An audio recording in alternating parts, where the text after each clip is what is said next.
સુરતમાં વરસાદ બંધ છતાં અનેક વિસ્તારોમાં પાણી ભરાયેલા. પાણી ભરાતા વેપારીઓમાં ભારે રોષ પણ જોવા મળ્યો.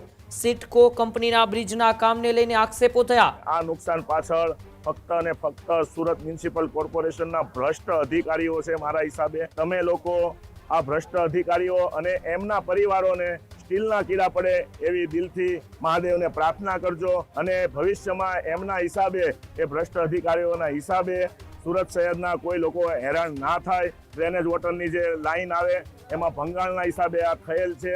બાકી સુરતની અંદર અને અમારા યશ પ્લાઝામાં કદાચ 1 કલાકની અંદર 20 ઇંચ વરસાદ આવે તો પણ પાણી ન આવે.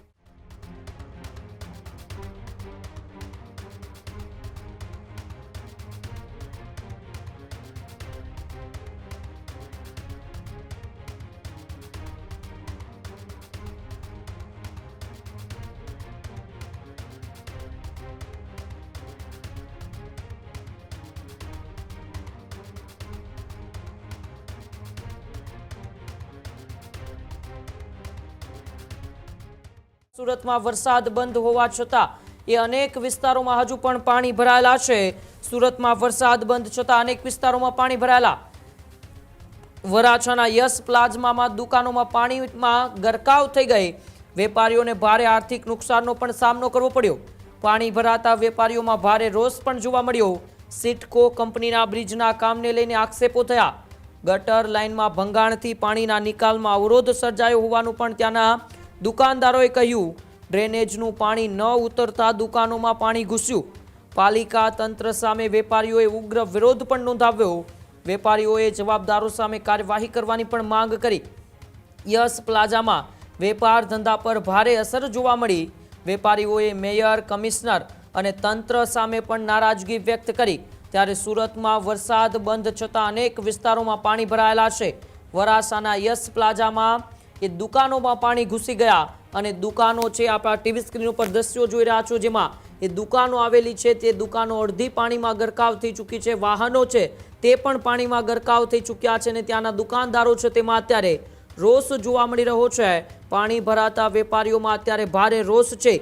ગટર લાઇનમાં ભંગાણથી પાણીના નિકાલમાં પણ અવરોધ સર્જાયો છે. ત્યારે વેપારીઓએ જવાબદારો સામે કાર્યવાહી કરવાની માંગ કરતા શું કહ્યું, આવો આપણે વેપારીઓને સાંભળીએ. મારું નામ ગઢિયા મહેશ છે. હું વરાછા રોડ યશ પ્લાઝા કોમ્પ્લેક્સમાં એક નાનો વેપારી છું. સુરત મ્યુનિસિપલ કોર્પોરેશન અને સિટકોના ભ્રષ્ટ તંત્રના હિસાબે અને ભ્રષ્ટ અધિકારીઓના હિસાબે આજે અમારું સુરત શહેરના નાના મોટા વેપારીઓને કરોડો રૂપિયાનું નુકસાન ગયેલ છે.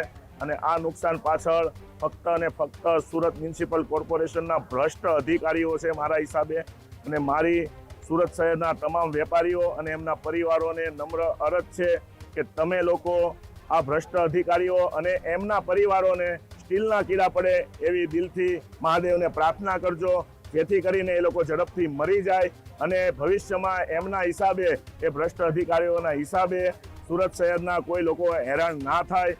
અને સુરત શહેરના ખાસ કરીને અમારા યશ પ્લાઝામાં જે આ બ્રિજ નિર્માણનું કામ જે ચાલુ છે, છેલ્લા 3 થી 6 મહિનાથી અમે લોકોને અસંખ્ય મૌખિક રજૂઆત કરી છે.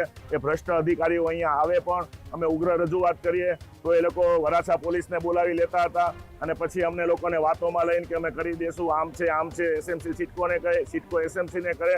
અને આજે એ લોકોની ગંભીર બેદરકારીના હિસાબે અમારું યશ પ્લાઝા કોમ્પ્લેક્સ જે કોમ્પ્યુટર, લેપટોપ, સીસીટીવીનું હબ છે, અહીંયા મોટા પ્રમાણમાં હોલસેલરો છે, એ દરેક લોકોનો માલ 100% નષ્ટ થઈ ગયો છે. જેવી રીતે ડેમ તૂટે અને પાણી આવે એવું 15 થી 20 મિનિટમાં સંપૂર્ણ યશ પ્લાઝાને જળબંબાકાર થઈ ગયેલ છે. અને આ વરસાદી ડ્રેનેજ વોટરની જે લાઈન આવે એમાં ભંગાણના હિસાબે આ થયેલ છે. બાકી સુરતની અંદર અને અમારા યશ પ્લાઝામાં કદાચ 1 કલાકની અંદર 20 ઇંચ વરસાદ આવે તો પણ પાણી ન આવે.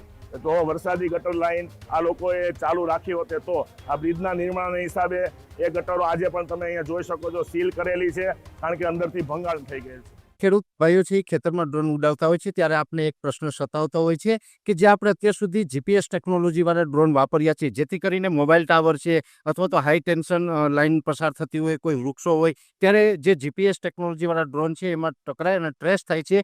પણ એગ્રીઓન લાવ્યું છે જીએનએસએસ ટેકનોલોજી ડ્રોન, જેથી કરીને એ ડ્રોન છે એ કોઈ જગ્યાએ ટકરાય નહીં, પોતાની રીતે જ ડિસિઝન લે છે ને મૂવ થઈ જાય છે, જેથી કરીને જીએનએસએસ ટેકનોલોજી ડ્રોન છે એ વાપરવાનો આગ્રહ રાખો.